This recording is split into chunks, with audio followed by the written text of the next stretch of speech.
শঙ্কর চলো আমার সাথে।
শঙ্কর,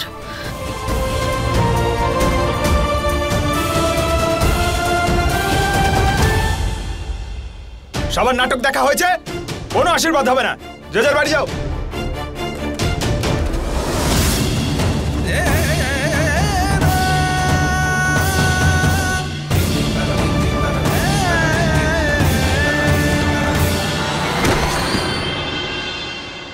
আরে এর হঠাৎ কি হলো?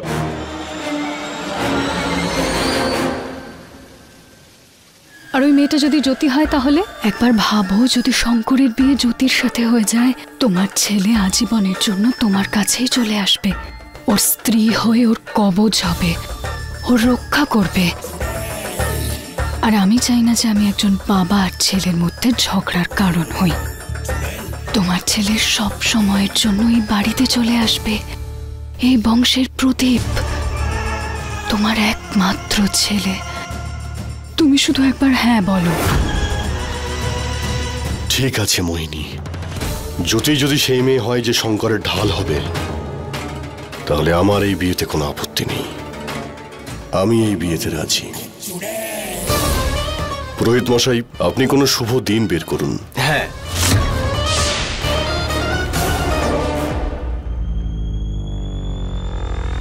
অনেক সময় আছে সরকার। এই কদিনের মধ্যে কোনো ভালো তিথি পাওয়া যাচ্ছে না।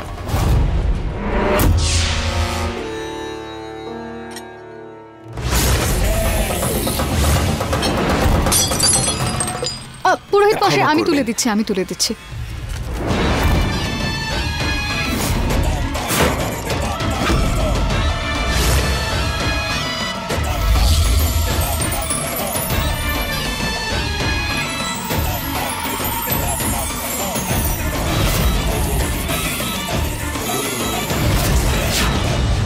পুরোহিত মশাই, মন দিয়ে একবার দেখে নিন, হতে পারে কোনো লগ্ন বেরিয়ে যেতে পারে। হ্যাঁ,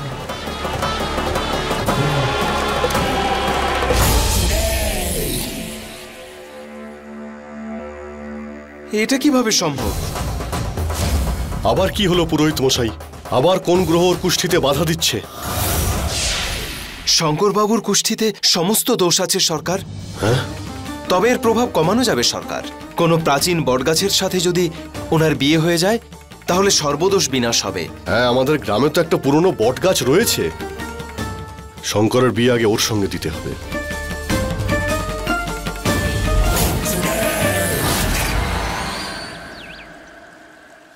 তুমি ওখানে দাঁড়িয়ে দাঁড়িয়ে কি করছিলে?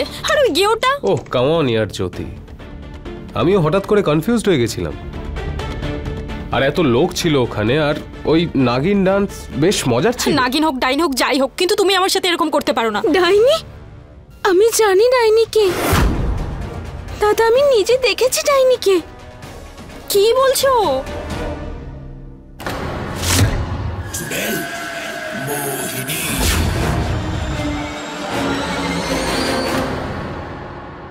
সরি মো, ও নিজেই ডাইনির নাম নিচ্ছে, নিজেই ভয় পাচ্ছে। তুমি ওকে একটু বোঝাও না যে ডাইনি বলে কিছুই হয় না। ডাইনি হয় হয়তো বা হয়তো হয় না, কিংবা কেমন হয় এটা নিয়ে আমরা পরে কথা বলবো। এমনিতে আমার শর্ট ফর্মটা পছন্দ হয়েছে। মো, বুদ্ধিমতী তুমি। বলছি যে ডাইনির কথা আমরা পরে বলে নেব। এমনিতে আমার কাছে তোমাদের জন্য একটা গুড নিউজ আছে। যাও যাক ভেতরে।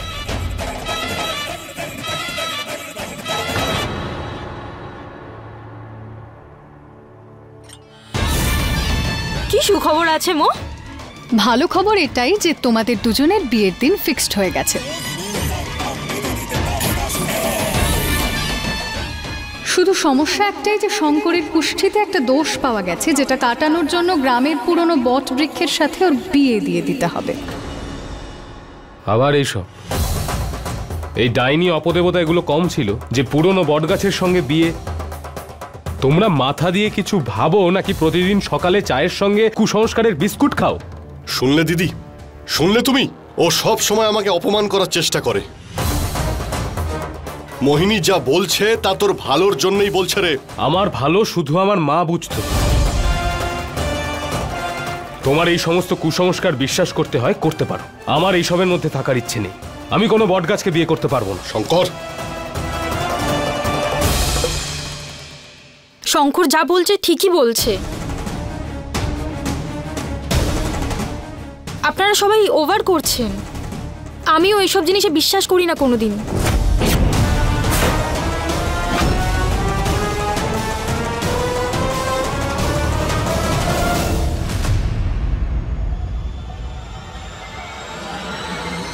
এই ছেলেটা আমাকে শান্তিতে থাকতেই দেবে না। কোনো কথাই শুনতে চায় না ও আমার। কি মনে করে নিজেকে? অনেক হয়েছে। আমার কি কোনো সম্মান নেই এই বাড়িতে? ভাই, কোনো কথা শুনতে চায় না ও আমার। তুমি শান্ত হয়ে যাও। মেনে নেবে, মেনে নেবে।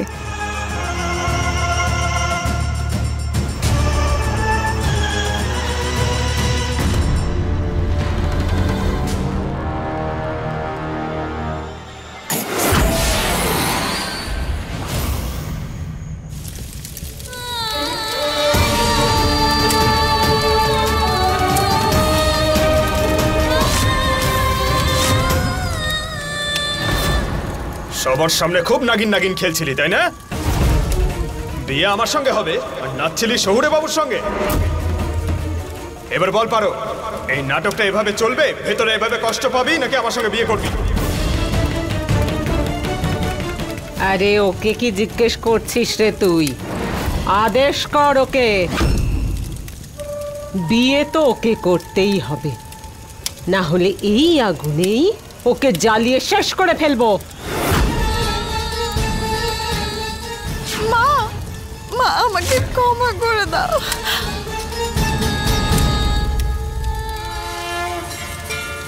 মহাদেবের দিব্যি প্রলয়কে আমি কোনোভাবে কিছুতেই বিয়ে করব না, কোনোদিনও করব না।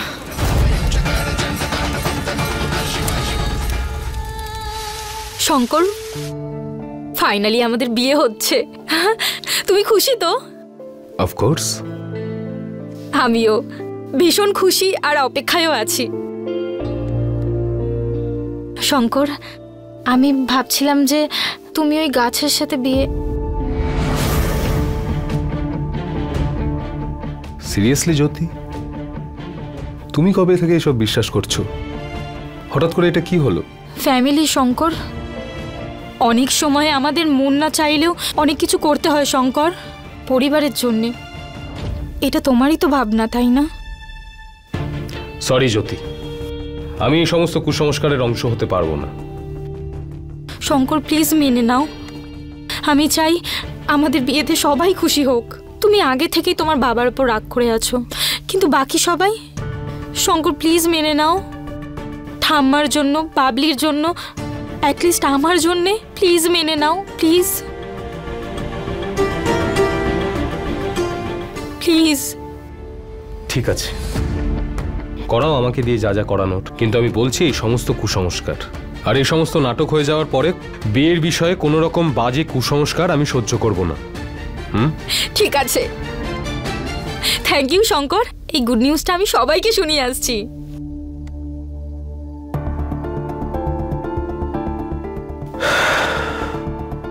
ভালো হয়েছে শঙ্কর মেনে নিয়েছে। শুনুন না, আপনার কাজ হয়ে গেছে।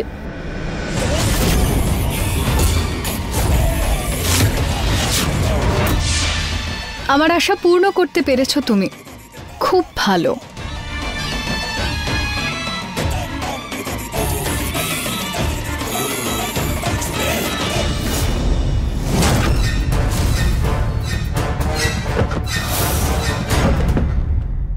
কার্যকলাপটা হয়তো আমার, কিন্তু সবার সামনে কি করে উপস্থাপন করতে হবে সেটা তো আপনারই ট্যালেন্ট। 100-র মধ্যে একটা দিদি মোহিনী দিদি। পালিয়ে আসিনি, না না দিদি, আমি সত্যি সত্যি ওর পিছু নিয়েছিলাম, কিন্তু তারপর জানি না হঠাৎ করে কোথা থেকে খুব অদ্ভুত রকমের ভয়ঙ্কর বড় একটা সাপ চলে এলো, আর আমি ইচ্ছাধারী নাগিনকে চিনতে পারলে না। যাও নিজের মাথার দেওয়ালে ঠোকো। দিদি দিদি সব করো না এরকম। দিদি দিদি দিদি তুমি এসব কি করছো? তোমার নিজের ভাই হয়, আর তুমি তো ডাইনি রূপে অনেকগুলো বিয়ে করতে পারো। আমার তো একজনই স্বামী, তুমি কেন চাইছো আমি বিধবা হয়ে যাই? কেন দিচ্ছ এত বড় শাস্তি? তুমিও এমন শাস্তি চাও না, তাই তো? তাহলে যেই কাজটা ও করে আসতে পারেনি সেটা তুমি করবে। তুমি তো বিভিন্ন রূপ ধারণ করতে পারো, তাই না? হ্যাঁ,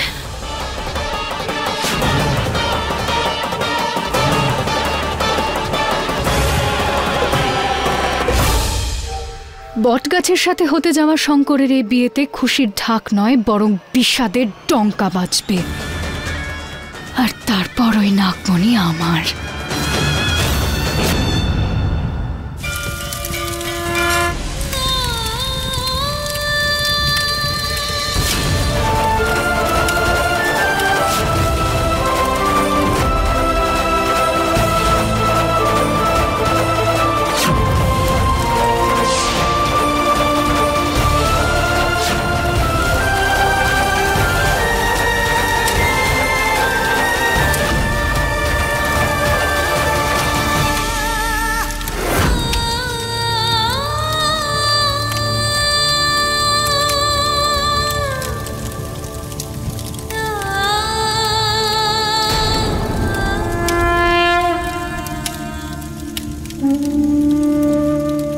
মহাদেব,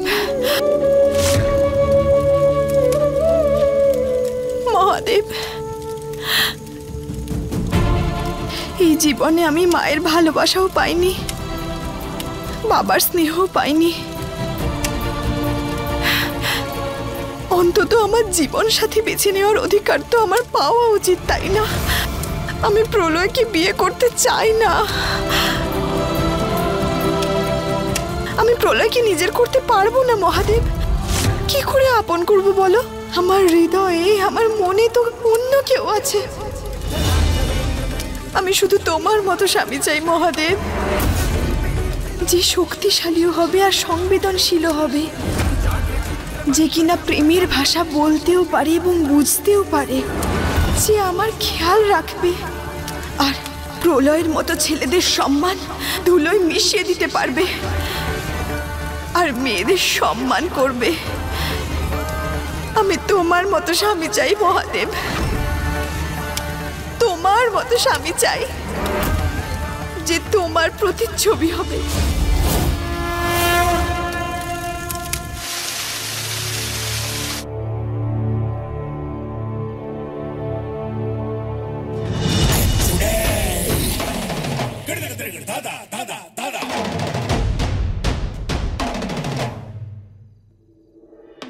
কত মিষ্টি লাগে তোমায় ঘুমানোর সময়। ইচ্ছে তো করে তোমাকে ঘুমের মধ্যে শেষ করে দিই, কিন্তু কি দুঃখের ব্যাপার, আমি এটা করতে পারবো না, কারণ আমার উদ্দেশ্য এখনো পূর্ণই হয়নি। আর আমার উদ্দেশ্য পূর্ণ করতে তুমিই তো আমার সঙ্গ দেবে। এইবার হবে তোমার ওপর মোহিনীর জাদু। কালকে কালকে আমি নাগিনের সাথে দেখা করব। কাল আমি নাগিনের সঙ্গে দেখা করবই। কালকে আমি নাগিনের সাথে দেখা করব।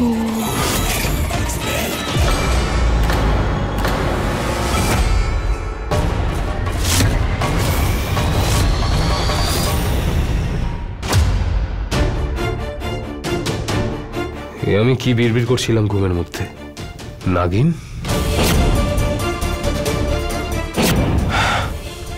এত গভীর প্রভাব ফেলেছে ওই নাগিন ডান্স যে ঘুমের মধ্যেও সেটাই বলে যাচ্ছে।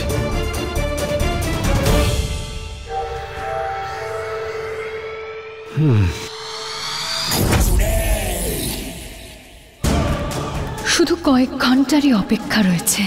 নিজের নাককে বাঁচানোর জন্য ওই নাগিন নিশ্চয়ই আসবে, আর তখনই আমি ওকে শেষ করে ওর থেকে নাগমণি ছিনিয়ে নেব, আর ওই নাগমণির থেকে আমার অমর যৌবন।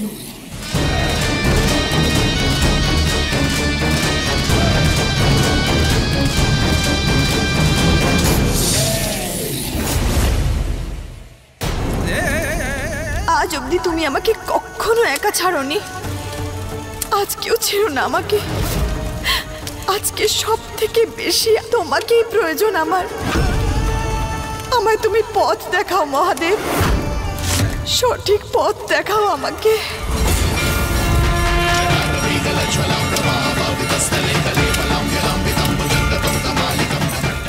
ওম নমঃ শিবায়, ওম নমঃ শিবায়, ওম নমঃ শিবায়।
চমৎকারটা তুমি করলে মহাদেব।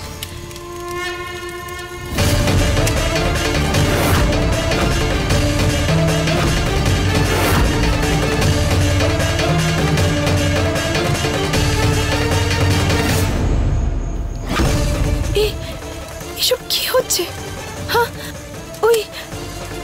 ওই সাপটা কোথা থেকে এলো মহাদেব? আবার সেই সাপ আমাকে রক্ষা করার জন্য চলে এসেছে। এরকম কেন মনে হচ্ছে মহাদেব, যেন ওই সাপের সাথে আমার কোনো পুরনো সম্পর্ক আছে।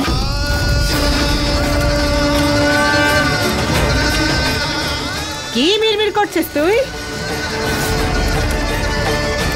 পালা পারো, পালা, যাতে প্রলয় তোকে ধরতে না পারে। পালা।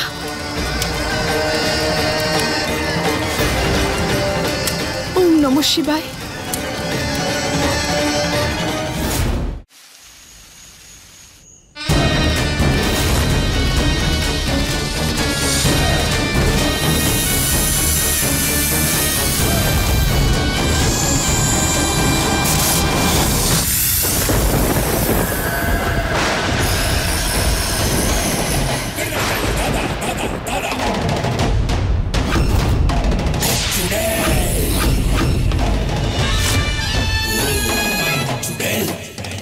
চব্বিশ ঘন্টার বেশি হয়ে গেছে।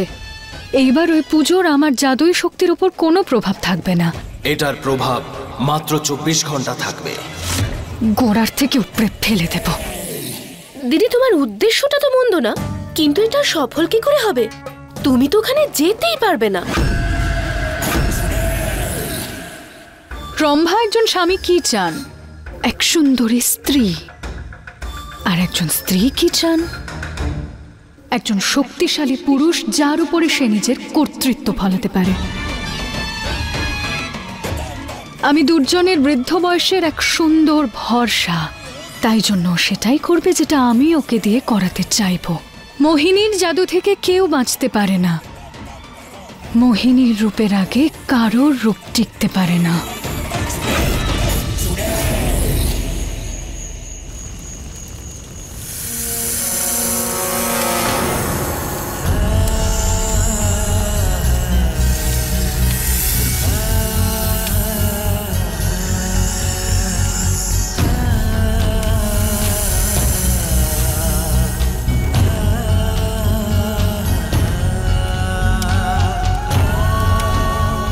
হে মহাদেব, এখানে তো আমি প্রথমবার আসছি, তাহলে আমার এরম ফিলিং কেন হচ্ছে যেন এই জায়গাটার সাথে আমার কোনো পুরনো সম্পর্ক আছে। এই পরিবেশে যেন এক অদ্ভুত রহস্য আছে।